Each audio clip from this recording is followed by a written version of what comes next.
Every day, we're confronted with fresh examples of black-on-white hostility, black-on-white resentment, black-on-white rage, black-on-white hate.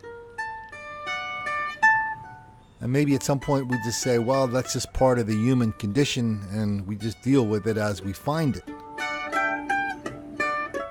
But today we find it more and more in the public square, in the mainstream, where it's not just accepted or kind of glossed over or ignored. Now black-on-white hostility, black-on-white resentment, now it's glorified. Now it's celebrated. Now it's part of the mainstream. I can't look at those and get mad. I can't get mad that the system is rigged against the white guy. I can't. Yeah. When old white men tell black men how to act, that's the most ridiculous thing in the world. But for all these explanations, for all these humorous observations that just degenerate into stereotyping, resentment, rage, and hate, no one ever explains to us why black crime is so wildly out of proportion, why black violence is so wildly out of proportion. And it's out of proportion in a couple different ways. Not just the quantity, but the quality. We see so much violence that we can't even put on this channel because it's just too gross to be there and it would drive people away. I'm going to give you I'll give you a couple examples right now. First, a man who bit a child so badly his grandmother thought he was mauled by a dog is headed to prison. Today, a judge called it the most disgusting crime he has ever seen in 40 years. News Channel 3's Nathan Takich explains the drug-fueled incident lasted 48 minutes, but the pain for the little boy will never go away. Some philosophers say what differentiates us from animals is our ability to say no to impulse. Very clearly established that not all animals are in the zoo. Kanawha County Circuit Judge Charles King says Aaron Hudgens gave up his humanity. Brutal, unprovoked. And his freedom the moment he succumbed to the impulse of drugs and whatever urged him to maul a one-year-old child. I don't see how any human being could do this. Leaving bite marks all over his body. I cried for this baby thinking a dog did this to him. His face was ripped open. And other wounds beneath the surface. He still wakes up talking about monsters. You're the monster. At Hudgens' sentencing Wednesday, the child's grandmother, Christy Taylor, was not immune to passion. She ripped this child apart in 48 minutes. A child that was 22 pounds. Nor was the boy's mother, Tiffany Taylor. I hate him. I hope he suffers. Hudgens said he regained his humanity during his time in jail and is remorseful for hurting a child. I'm not this monster they say I am. But Judge King's impulse was to assign Hudgens 3 to 25 years behind bars. If I could give you more time, Mr. Hudgens, I would do it. I hope that he's miserable in there. I hope that he gets beat every day. Because that's what they do to people that hurt kids in there. You know what I'm saying? And he deserves everything he gets. Nathan Takich, WSAZ News Channel 3, Kanawha County. Prosecutors also brought up Hudgens' criminal background in court today, which includes convictions for sexual abuse and arson. And how many of these have we seen on this channel? A group of black people do a home invasion on the home of an old white lady, an old white man. This one turned out well. She just got beat up a little bit and robbed. A lot of these end in murder and even rape. And how about the recent case of the former Vanderbilt football player? He grew up in leading the life of a pampered, gifted athlete. His mom worked for Vanderbilt for 30 years. He goes to a party one night, him and 3 of his fellas, including one white guy. And they spend 30 minutes to an hour raping this woman, mostly while she was unconscious. The only way she found out about it was they took a cell phone recording of it. At the end of the rape, Corey Beatty, this Vanderbilt football player, He urinated on the woman's face and said, "This is for 400 years of slavery, bitch." I mean, how does Whoopi Goldberg and D.L. Hughley explain that with their clever little riposts delivered without a single person there to challenge them?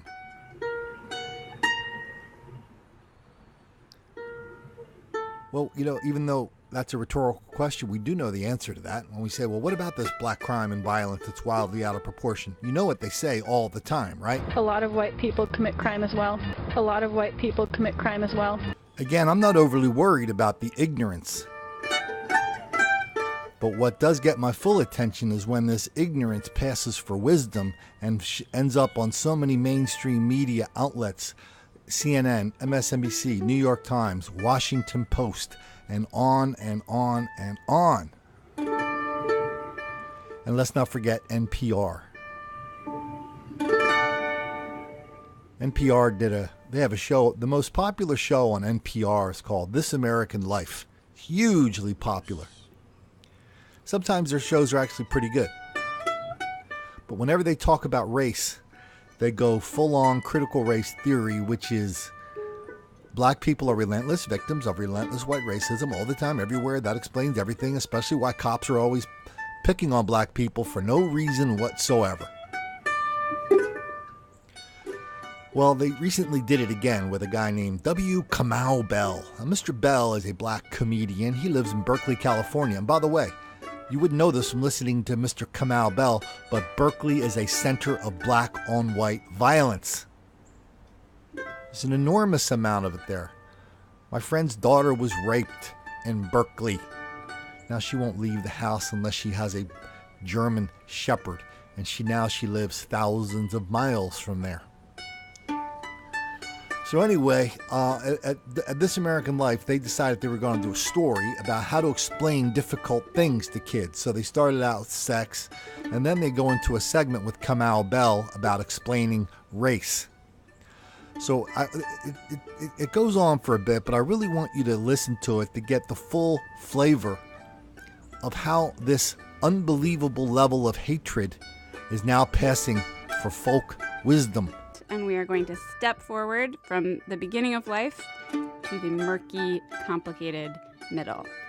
The other facts of life that you really don't want to have to explain to children because you wish they were not facts or part of life at all. Our next story is from W. Kamau Bell. He's a comedian and a father. And recently, Kamau's been planning for a conversation he really does not want to have with his children. One that is familiar to black parents everywhere in America. Act 2, if you see racism, say racism. Here's Kamau. I talk about race and racism in my act a lot. Some would say too much. It was how I was raised. Some families have hardware stores. My family has thinking about racism. Focus less on color blindness because honestly, you're not going to get a gold star for that. Be more color competent. Be more... And this one. Please don't call people articulate. Don't come up to me after and tell me I'm articulate. Woo! Please do not do that. And there's a whole bunch of reasons why that we don't have time for, but you might want to grab a pen and some paper because she's on a roll. Your mind makes generalizations. That's what it does. It's not bad to do that. It's bad to think that that one generalization is what everyone is. You also have to take a step outside of that and remember that people are individuals. People have different lives. Just because I'm black doesn't mean I act like other black people. Black people built this country, whether you like it or not. Love us, please. Thank you. I'm not sure how it's ready for her. I was so impressed by Khadijah. I began to think about her dad, the one who taught her about fractions and race. Khadijah was completely versed in the evils of racism, but she was also idealistic about the future. She understood how well-intended people could do racist things, but how that doesn't always make them bad people. She got the broad strokes and the nuances. And Khadijah also knew how to do something that is absolutely essential to your survival as a black person in America. She saw and identified racism in her everyday life, and she didn't internalize it. But she also didn't ignore it. She just judo flipped it and kept walking. I wanted some advice on how to raise a kid like that. Who was this dad? I imagined him to be a mix of 60s era Berkeley hippie and hope and change era Obama.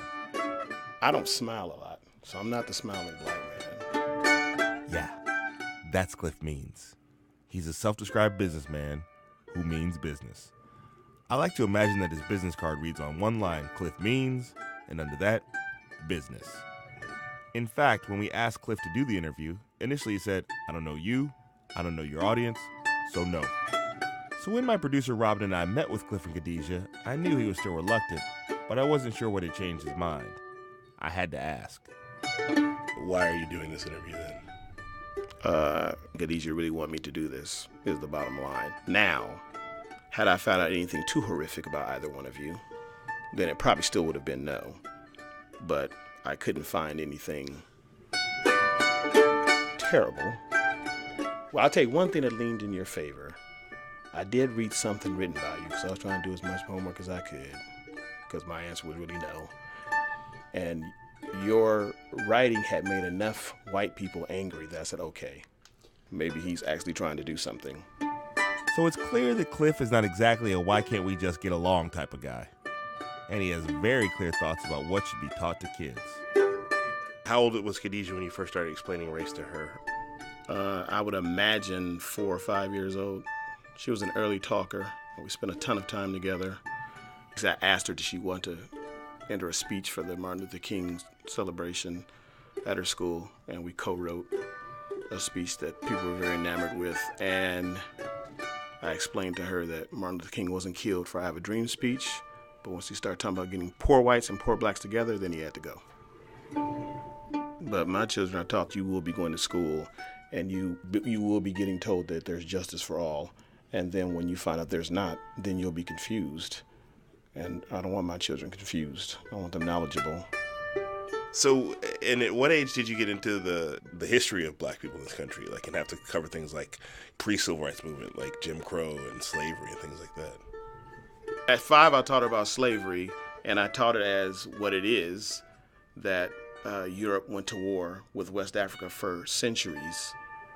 Kids used to love Native Americans when I was a kid because they fought back. Why didn't black people fight back? Well, they did.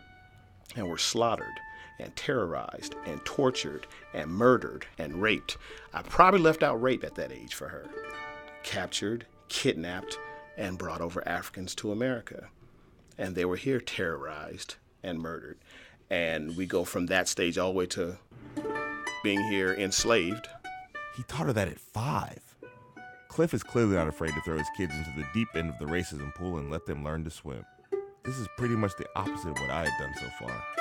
How deep did their racism pool get? She learned things like white officers following the black migration to Northern California to work in the shipping yards, and Southern California with shipping yards. Hey, we better bring some racist white cops here to keep these people in line.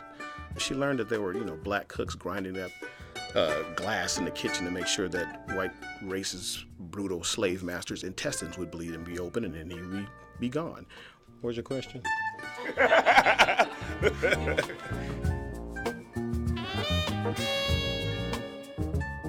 Do you want the church thing brought up at all? It's fine. That's Khadijah. I don't know what the church thing is, but I could tell it was one of those family stories. Khadijah let my producer Robin and I in on it. After my dad told me about racism, I distinctly remember being angry with white people. Like, how dare you enslave my people? And so we were at church one day, and it wasn't actually at church. It was a church function. It was in the church. It was a church function held after. So I guess I went up onto the pulpit and asked for the mic. And I told the entire congregation that black people and white people should not be together. And that was my synthesis of racism in America and slavery that I had come up with throughout the week after my dad told me about racism. You're saying you became a 5-year-old segregationist? I did. In my house, we can't have a 5-year-old segregationist. I mean, don't get me wrong. It'd be fun for a bit in a kid say the darndest things kind of way. I ran a version of what Khadijah said in church by my wife Melissa as a hypothetical. What would you do if Sammy told you white people and black people can't be together? It would be an immediate investigation. Melissa would ask, what makes you say that? Why do you think they can't be together? And yes, okay, white people did hurt your people, but also mommy and daddy are together, and that's good, isn't it? It would be a conversation with me. It would be a conversation with Sammy. Every day, all the time. I asked Cliff how he felt about Khadijah's speech at church. I was like, well, she learned what she learned. That's probably a healthy reaction for having learned what she learned this week. I think the audience was a little surprised. Was there a white person in her life that you felt like, oh, if she thinks that about all white people, then she's going to hate this one white person who's actually, a nice person? Oh, no, absolutely not. I'm not concerned about the white man in America. I think he's doing very well, and I had no concern, or do I now have any concern for anyone's feelings or whatever else being hurt by a 5-year-old. Maybe it could start a conversation with them. They can think about some of the things that they enjoy that no one else enjoys in this country. So no.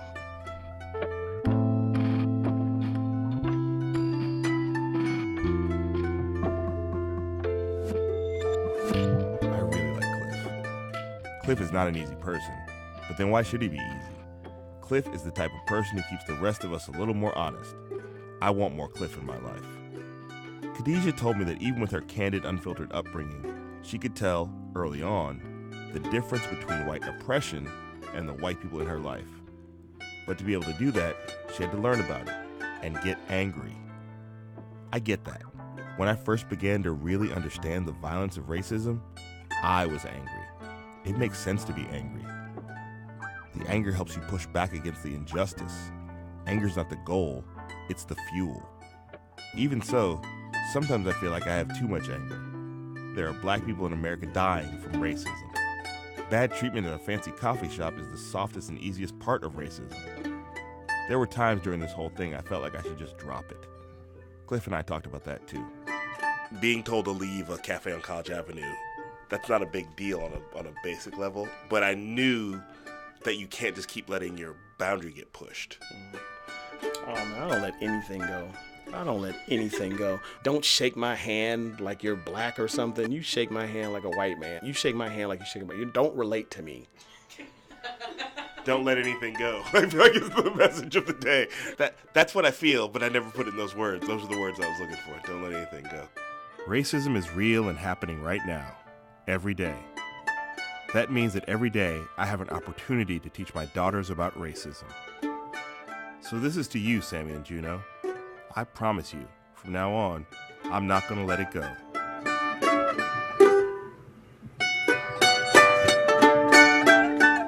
So what was your favorite part?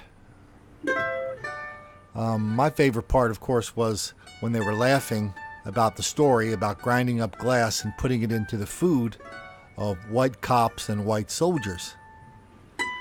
And, of course, another favorite part where the young lady, I think she's like a high school student now, I'm not sure, but where she's talking about, well, don't group us all together because that offends my people.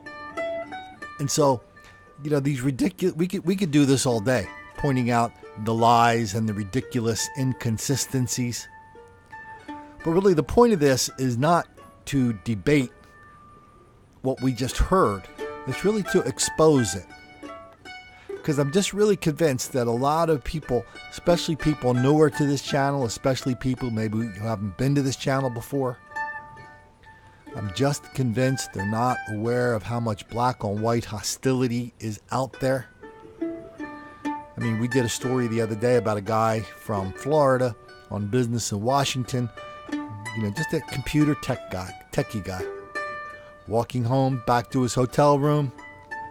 Bunch of black people beat the hell out of him, almost killed him. Of course, they did sprinkle some racial epithets over this crime of horrific violence. But really, I don't give a damn what people say. I look at the patterns. I look at what people do. I look at how black violence is wildly out of proportion in this country and how so many people now, they're not just ignoring, denying, condoning, excusing, and lying about it. They're encouraging it. They're celebrating it.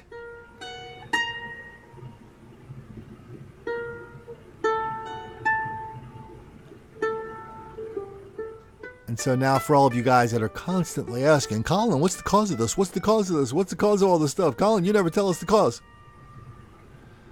Well, maybe I haven't been telling you that because I kind of thought it was self-evident. If somebody punches you in the face, it's because they don't like you.